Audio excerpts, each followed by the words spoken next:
दोस्तों नमस्कार। लीजिए 15 अगस्त आने से पहले ही महत्वपूर्ण ऐलान हो गए हैं और अब उम्मीद की जा रही है कि अब जैसे जैसे जो 2024 आने वाला है निकट में, यानी कि लोकसभा के चुनाव अब जैसे जैसे नजदीक आते रहेंगे, वैसे वैसे केंद्रीय कर्मचारी पेंशन भोगियों के लिए एक से एक ऐलान अब होने लग जाएंगे, जिसका आगाज रक्षा मंत्रालय की तरफ से कर दिया गया है। दोस्तों दो स्कीमें हैं जिसमें कि पहले 20,000 रुपए मिलते थे, अब 50,000 कर दिए हैं, और पहले जहां 1,25,000 मिलते थे उसको बढ़ा करके 1,50,000 कर दिया है।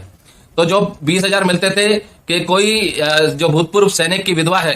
और जो नॉन पेंशनर है वो अगर अपना कोई व्यवसाय शुरू करना चाहती है तो 50,000 रुपए तक की मदद का प्रावधान रख दिया गया है। और दूसरा, अगर कोई ऐसा डिसीज है जिसके इलाज में खर्चा बहुत ज्यादा आ रहा है, कोई मेजर डिसीज है, तो पहले जो राशि थी वो थी 1.25 लाख रुपए, उसको बढ़ा करके 1,50,000 कर दिया गया है। तो अब उम्मीद ये भी जताई जा रही है कि वन रैंक वन पेंशन 2 की विसंगतियों के ऊपर प्रधानमंत्री मोदी जी कहीं ना कहीं 15 अगस्त को कुछ बड़ा ऐलान कर सकते हैं। जो मांग की जा रही थी वन रैंक वन पेंशन 2 की विसंगतियों को दूर करने की,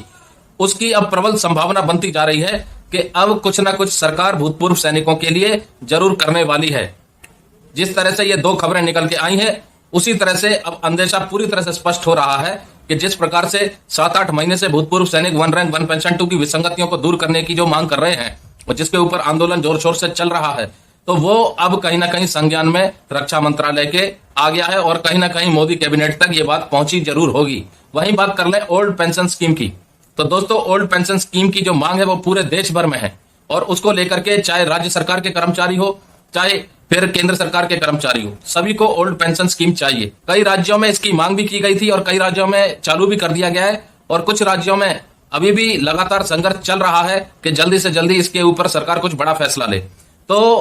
केंद्र में भी उसी हिसाब से जिस प्रकार से केंद्रीय कर्मचारी पेंशन भोगी मांग कर रहे हैं कि उन्हें ओल्ड पेंशन स्कीम चाहिए, तो 2024 से पहले पहले इसके ऊपर भी कुछ बड़े ऐलान देखने को जरूर मिल सकते हैं।